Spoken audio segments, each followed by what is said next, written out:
Hello, welcome to another episode of 2012, A World Full of Big Secrets and A World Full of Big Secrets.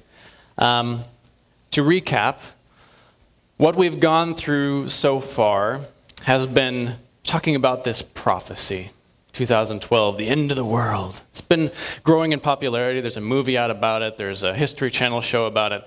There's lots of things about it, and tons of internet sites, and depending on the part of the bookstore that you go to, Barnes & Noble will carry quite a few books about it also. So we wanted to have a look and see if there was anything to actually worry about. And we had a look at this prophecy, and we realized it's not the first end-of-the-world prophecy. There have been many end-of-the-world prophecies. All of them have been wrong. There are still a couple left to test this year by living through them. But up till this point, all of them have been wrong. And it grew exponentially from the past, right around 100 AD, grew exponentially until the year 2000, there was 54 in 1 year. And these are not related things. These are different groups of people saying this year, the world's going to end. The first person ever to say anything about the idea of the world ending gets a lot of credit, whoever that is, because everybody kind of copied him, kind of counterfeited what he did. And his name was Jesus. In Matthew 24, first mention of Jesus actually specifically saying not only that the world's going to end, but how it's going to look. That God's going to thunder through the clouds, tear the sky open like lightning. That there's going to be a plethora of angels. It's going to be loud and visible all over the entire world. And there's going to be lots of people who are trying to do the same thing.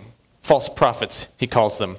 And these false prophets were, in that day, prophesied by Jesus. So he gets 10 points for not only being the first there at the end of the world prophecy scene, but he also gets a bunch because he prophesied that other people would do the same thing. So he was very accurate. Also, he said, watch out for them because they're all wrong. Instead of listening to what they say, he says, you don't know the day or the hour that your Lord will come. So his specific time for arrival is open. So we've looked at some of that already. And today, we're going to look at the sacred writings. These are the scriptures. These are the words that Jesus and God, God, they're the same guy, you guys.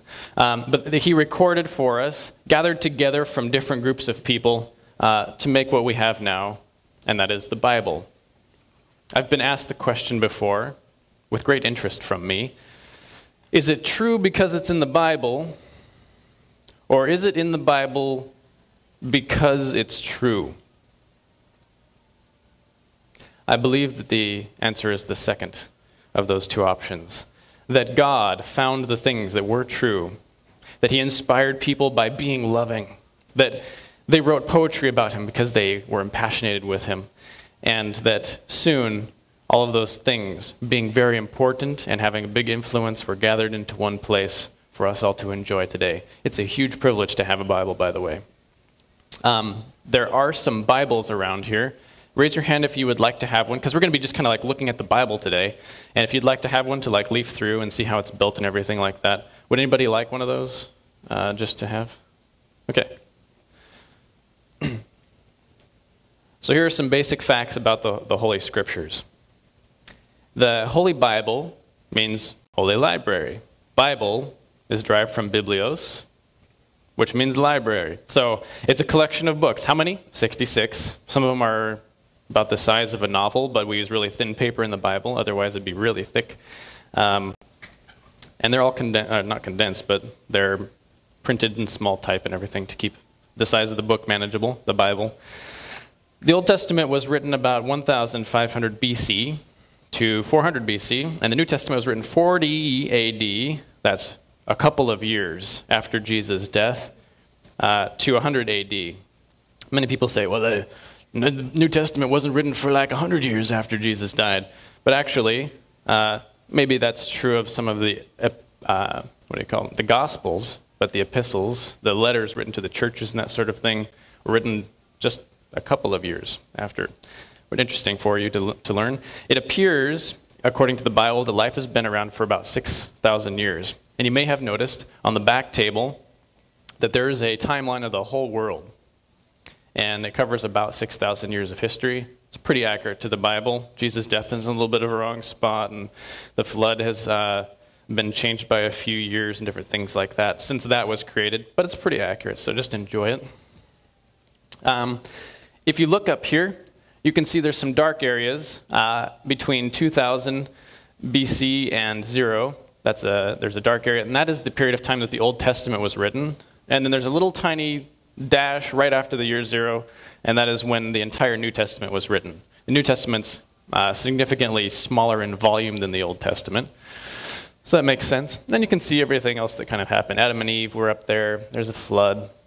Israel was wandering in the desert, and then they got to Jerusalem. Jesus died. There was a bunch of persecution, and then we invented the nuclear bomb, and this is the kind of technology age right now that we're living in. So who wrote the Bible? A lot of different kind of people wrote the Bible. Murderers, holy people, prophets, poets, historians, lovers, tax collectors, fishermen, kings, servants, students, teachers. There might be more. Murderers wrote the Bible? Get out of here. Really? Really?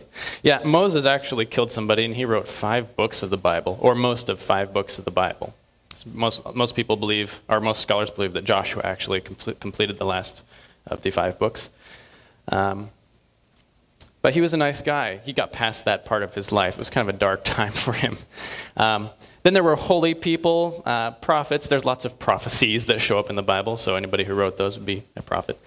There's poets, the entire book of Psalms, the Song of Solomon, just pure poetry.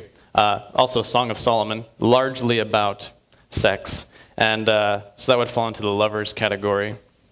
Historians, Moses was also a historian. Lots of people recorded specific family lineages and things like that, so we can go back, compare them to the history that we're discovering in archaeology.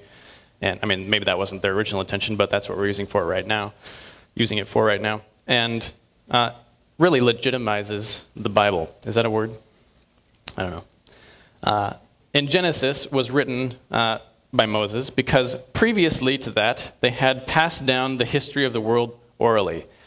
Remember I said in the past lecture that everything was perfect in the beginning, including memories.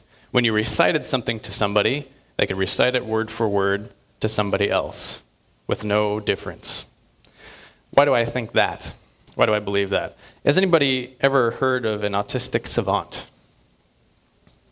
An autistic savant is somebody who, under normal circumstances, they're generally mentally handicapped in most areas of their life, socially and that sort of thing. And then there's one area that they are absolutely brilliant at. Maybe it's composing music or hearing a song and then playing it again on the piano. Maybe it's doing amazing artwork. Some of them have amazing memories. I met a man named Kim Peek, who the movie Rain Man was based on, and he's read 9,000 books. 9,000 books. And he can recite every one of them word for word. He's only read each of them once. And you might not believe this, but I've seen it in action. When he reads a book, he reads both pages at the same time. He crosses his eyes, they focus on each page, and he reads down the lines with both eyes simultaneously, turns the page. It's the truth. Now, I believe that Adam and Eve were much more capable than any idiot savant, or sorry, autistic savant. That's the non-PC way to say that. Sorry. Their minds were perfect. So all of the unlocked capabilities that an autistic savant might have, they had those in full and in every area. That's just my personal belief. And so to pass oral history down, no problem. But as Adam and Eve's mistake replicated and grew like a nasty